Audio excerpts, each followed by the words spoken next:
the high level overview of what you should be preparing or thinking about going in, starting in August all the way to December. So what are you thinking about in August? Well, in August is your planning month. It's looking ahead for September, October, November, and December and saying, okay, it's August. How many books can I produce before end of November? And what's the plan for all of them? Which of my books are the Q4 multipliers? We'll talk about those a little later in the video. And what's the ad budget I want to be running for this holiday season? That's what you have to start planning in August. And if this is your first Q4, you're not going to be doing a ton of planning other than what books can I be publishing. But those of you who are a little bit more seasoned watching this, really, really, really take this time and get serious with what you want to get out of Q4. How big do you want to go, right? A 20K month is not a big month in like December, right? A $60,000 month is a decent month. It's okay, it's more than decent, it's 60 grand. But like 100K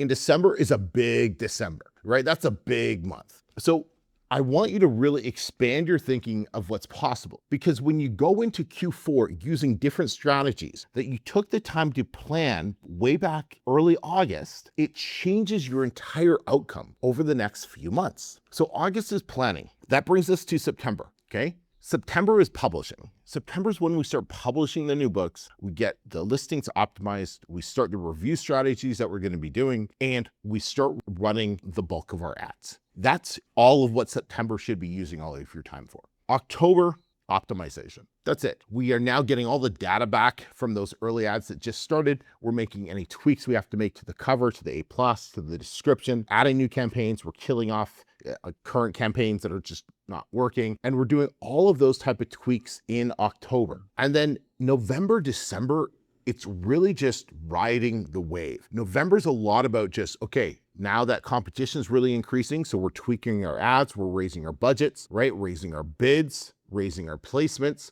to ensure that we're grabbing the spots that we want in Amazon, first page, ad position, all of that fun stuff is what we're doing in November, tweaking the thing. We're not publishing new books. We are not like, oh, well, what should my ad strategy be? What should my review strategy be? If you're figuring that out in November, you're too late to the game, right? This Q4 is done. But that's what we're figuring out now, or we're doing in November and December. And we're riding the wave, because like the work was done early. Now it's the fruits of our labor type of thing. We're just seeing it come to fruition.